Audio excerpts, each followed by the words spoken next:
Bonjour à tous, aujourd'hui on va parler d'un actif qui est le Bitcoin. Donc voilà, pourquoi investir sur cet actif, ce fameux Bitcoin. Donc Michael, fondateur du cabinet Mallet Conseil, on accompagne nos clients sur la diversification de leur patrimoine et on agit sur toute la France et à l'étranger tout simplement. Et là, vous avez toutes mes coordonnées si vous avez des questions sur un actif spécifique. Donc déjà, dans un premier temps, on va voir qu'est-ce que la blockchain. Il faut le comprendre avant d'investir sur ce domaine qui est les crypto-monnaies, crypto-actifs pour ceux qui préfèrent. Donc il faut voir ça comme un logiciel, comme un cahier qui regroupe toutes les transactions qui sont émises et qui ne seront pas effaçables dans le temps.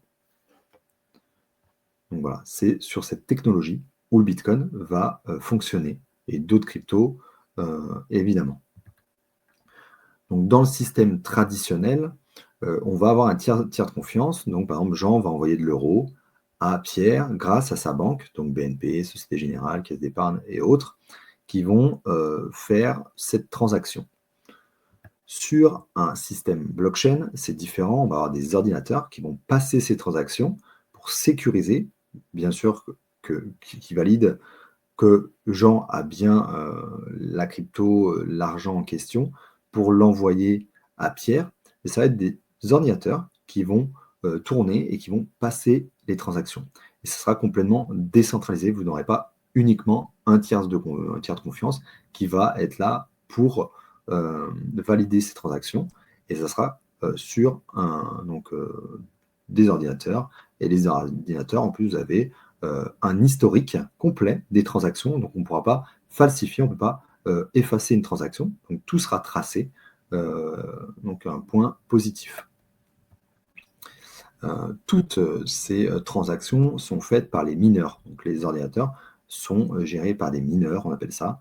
Et c'est vraiment, ils vont être vraiment piliers, ça va être des piliers du réseau, parce qu'ils vont permettre, bien sûr, de passer les transactions, de sécuriser le réseau, et tout ça va être fait donc, par ces mineurs, donc des personnes qui vont avoir des machines qui vont tourner pour pouvoir passer vos transactions si vous l'envoyez à n'importe qui.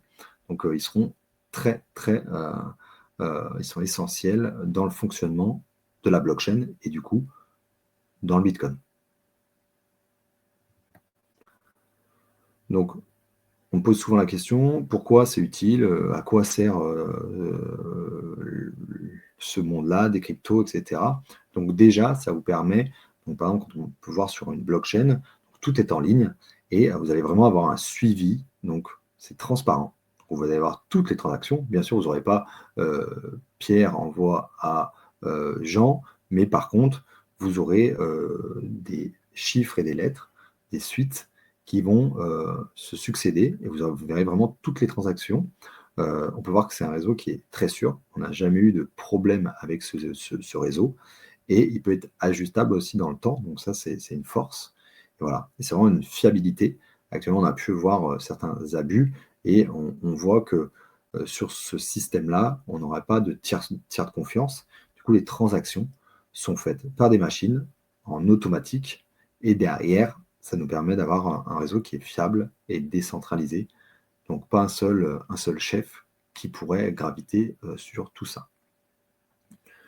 Donc les crypto-monnaies autrement, donc voilà, il faut vraiment différencier. Donc la blockchain, la technologie qui permet de faire les transactions, et derrière les crypto-monnaies qui sont par exemple comme le Bitcoin, qui utilisent la blockchain pour enregistrer les paiements. Donc là par exemple, on peut l'utiliser en moyen de paiement en tant que tel. Il a été créé pour ça à la base, mais au final on voit que c'est un peu différent. Il est utilisé plutôt pour l'investissement. Et autrement, ça peut nous permettre, donc ça c'est la blockchain en tant que telle, on va pouvoir suivre des produits, des chaînes voilà, comme le chocolat ou les médicaments. On va pouvoir enregistrer son suivi sur un logiciel qui sera intraçable, infalsifiable, et derrière qui aura une belle traçabilité. Et également, on va pouvoir l'utiliser pour stocker des informations spécifiques. Ça peut être du médical, des documents importants, ou même des actes notariés. Et derrière, on va utiliser, pareil, cette blockchain qui va permettre de sécuriser le tout et on pourra aller trouver l'information en décentralisé.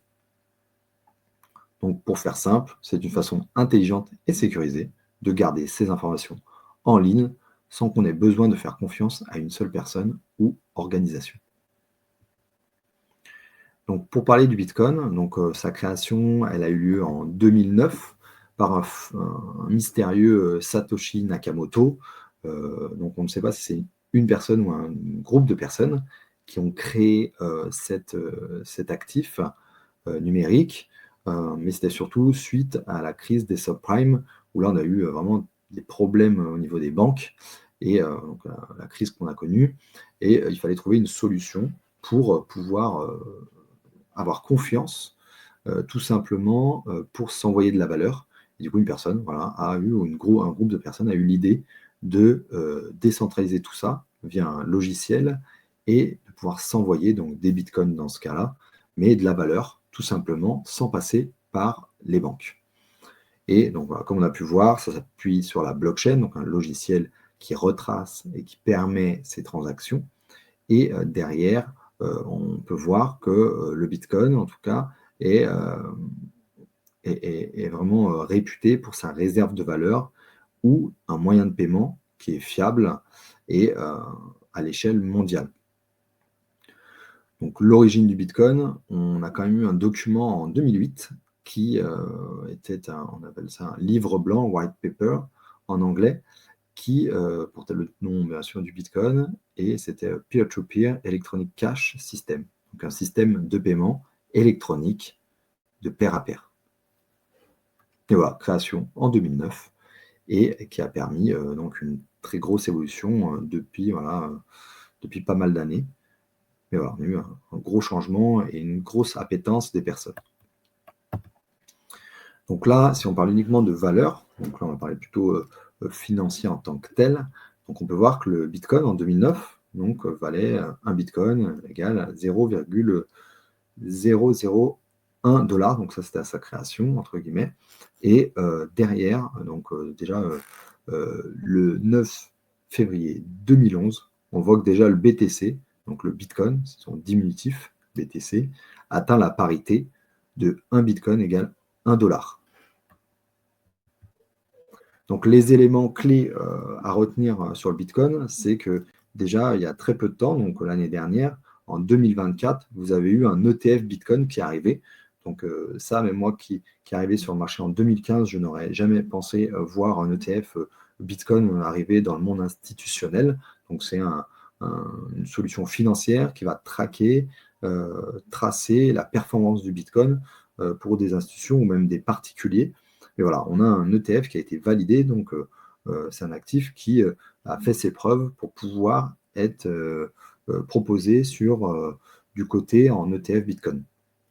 Deuxièmement, il y a un élément important, on appelle ça le halving. On ne rentrera pas dans les détails en tant que tel, mais c'est un événement qui survient tous les 3 à 5 ans et on voit que en fait, c'est un événement qui va diminuer la création de Bitcoin.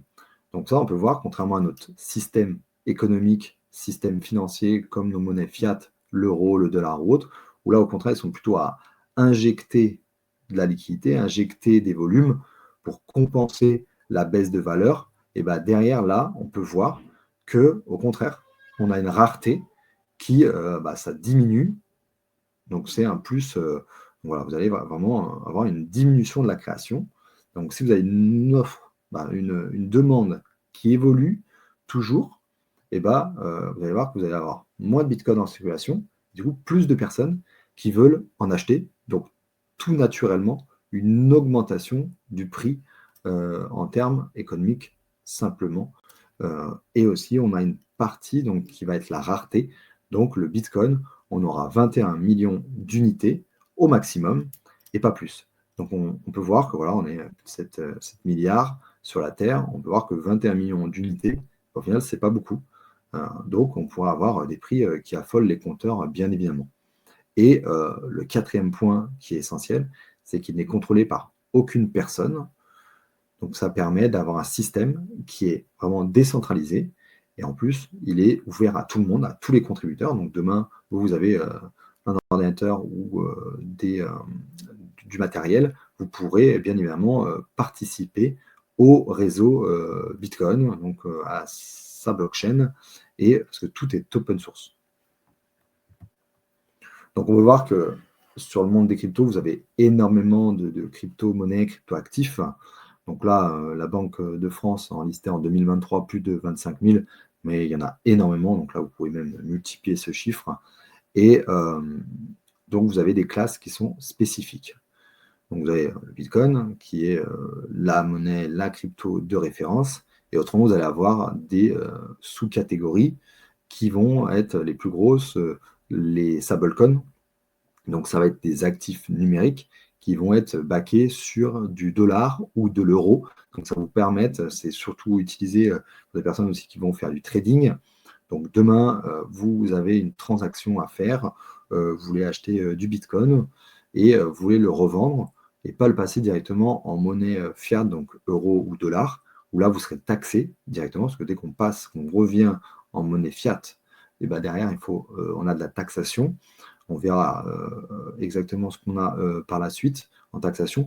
Mais là, si vous ramenez et vous laissez en stablecoin, donc sur du dollar ou de l'euro, ben là, en fait, vous n'aurez pas de taxation parce qu'on reste sur le marché des cryptos. On n'est pas sur des fiat spécifiques. Donc ça, c'est surtout utilisé pour le trading et ne pas avoir tout simplement de fiscalité et pas être exposé à la volatilité du marché. Après, ça peut être aussi des matières premières comme l'or. Donc vous avez des cryptos qui sont backés sur l'or et puis vous avez énormément d'actifs qui peuvent servir à cela. Donc là, vous êtes vraiment sur les stablecoins et vous avez une deuxième classe. Donc on va voir le Bitcoin, comme on a vu, et vous avez toutes les autres cryptos. On va les appeler des altcoins. Donc c'est des alternatifs au Bitcoin. Donc, ils vont être là pour, souvent, ça va être des sociétés avec des personnes à la tête qui vont vouloir améliorer énormément de choses dans les cryptos. Donc, ça peut être, voilà, on a l'Ethereum, ou l'Ethereum, là, on va être plutôt sur une amélioration pour pouvoir mettre des smart contracts. Donc, voilà, on ne va pas rentrer dans le détail parce que c'est un peu technique. Et donc, voilà, autrement, vous avez une multitude de cryptos qui vont vouloir améliorer le système, donc avoir des transactions plus rapides, etc. Donc voilà, autrement, c'est toutes les autres cryptos vont être des altcoins. Donc souvent, on a deux parties bien distinctes. Donc à quoi sert le Bitcoin? Le Bitcoin, il a trois utilités en tant que tel. Donc bien sûr, comme on a vu précédemment, donc c'est un moyen de paiement. Donc demain, vous voulez payer une personne, vous pouvez l'utiliser, il a été créé pour ça. Mais au final, c'est pas là-dessus qu'il est le plus utilisé. Il va être plutôt utilisé par des personnes qui vont vouloir investir, faire du trading, donc soit du court terme, etc. Ou en troisième temps, et ce qui est de plus en plus en vogue, c'est d'avoir une réserve de valeur, donc faire vraiment un investissement en tant que tel, mais sur le long terme. Et on peut voir que toutes les personnes qui ont fait cette stratégie, en tout cas, n'ont jamais été dans le rouge, contrairement à certains traders. Donc, comment acheter et vendre du Bitcoin? Donc, la solution qui est la plus répandue, c'est d'acheter sur des plateformes d'échange, on appelle ça. Et derrière, donc on a plusieurs plateformes. On va avoir comme des noms comme Binance, donc voilà, qui sont très très répandus, Coinbase, Kraken, Bitstamp, etc. Vous avez énormément de plateformes qui vous permettent de faire un virement. Donc vous allez vous enregistrer, faire toute votre Know Your Customer, on appelle ça. Et là, vous allez pouvoir, derrière, une fois que vous avez passé les étapes, donner votre carte d'identité, etc., pouvoir acheter des cryptos et grâce à un virement bancaire, donc si vous êtes en euros, en dollars ou autre, et vous allez pouvoir les convertir en Bitcoin, par exemple, sur notre cas. Derrière, une fois que vous avez acheté, par exemple, vos bitcoins, etc., ou vos particules de bitcoin, on n'est pas obligé d'acheter un seul bitcoin, parce qu'il est actuellement quand même à 100 000 euros. Vous pouvez acheter une particule, donc 10, 20, 30, 100, 150, 1000, 10 000 euros, voilà, vous aurez des 0, etc. Donc c'est tout à fait possible. Et derrière, donc, vous les avez achetés, il faut les sécuriser. Donc on a plusieurs mécanismes.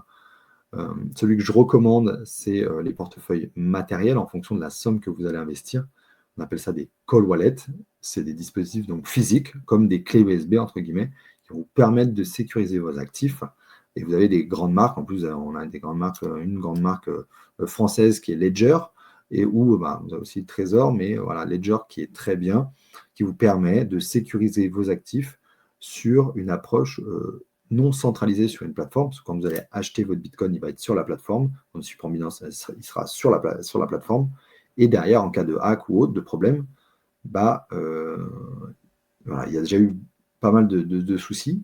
Donc, en ayant une sécurité optimale, vous allez utiliser un cold wallet et ça va être une sécurité en plus. Donc, vous allez être hors réseau. Vous ne serez pas en ligne et ça va être un plus. Autrement, vous avez des portefeuilles logiciels hot wallet, on appelle ça. C'est pas ce que je préconise en tout cas, mais ça existe. Et là, vous allez avoir des portefeuilles qui vont être des logiciels en plus que vous allez installer sur votre ordinateur, comme MetaMask ou autre, Ravi Wallet. Et derrière, ça va vous permettre aussi de transférer vos cryptos. Mais moins d'utilité que une clé, on va dire, physique, un portefeuille matériel qui va vraiment sécuriser l'ensemble. Donc, quand on a bien sûr acheté sur la plateforme, on a sécurisé avec un portefeuille, un cold wallet, un ledger ou autre. Derrière, il faut comprendre la fiscalité. La fiscalité, donc c'est au-delà de 305 €, donc c'est pas énorme.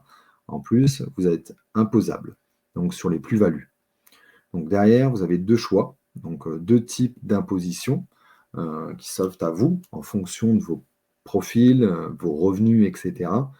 Mais autrement, dans la plupart des cas, on en sera à la flat tax, donc prélèvement forfaitaire unique, donc qui est de 30%. Donc vous aurez une imposition de 30%. Ça regroupe 12,8 d'impôts sur le revenu et 17,2 c'est les prélèvements sociaux. Donc là, c'est dans la plupart des cas. Et autrement, vous pouvez opter au barème progressif. Donc, je ne sais pas si vous voyez un peu votre barème. Et bien là, autrement, vous allez être en fonction de vos tranches fiscales, vous allez intégrer vos plus-values crypto, tout simplement. Donc voilà, vous avez deux choix. Mais sachez que vous aurez à peu près, vous serez au moins vous serez à 30% de fiscalité sur vos plus-values. Donc nous, bien évidemment, on accompagne les personnes qui veulent investir sur cet actif, sur le Bitcoin, parce qu'on croit beaucoup au Bitcoin. Les autres parties du marché, c'est plus compliqué, plus de volatilité. Le Bitcoin a fait ses preuves et on peut voir l'évolution. Donc sur du long terme, en tout cas, nous on a une approche long terme, 5 à 10 ans minimum. On peut voir que le Bitcoin a toujours performé depuis le début. Donc c'est vraiment un plus et on a vraiment une stabilité. Donc, nous, on regarde toujours le rendement risque. Donc, le Bitcoin a un très bon rendement risque actuellement. Et voilà, autrement, on vous accompagne et on a des trackers sur le Bitcoin. Donc, merci pour votre attention. J'espère que vous avez su et eu surtout des éléments qui puissent vous servir dans votre investissement sur cet actif. Si vous commencez les cryptoactifs. Et autrement, n'hésitez pas à me poser des questions en commentaire. Je me ferai un plaisir de vous répondre. Ou autrement, à me contacter. Vous avez mon numéro de téléphone, mon adresse mail. Et je me ferai vraiment un grand plaisir de répondre à toutes celles-ci.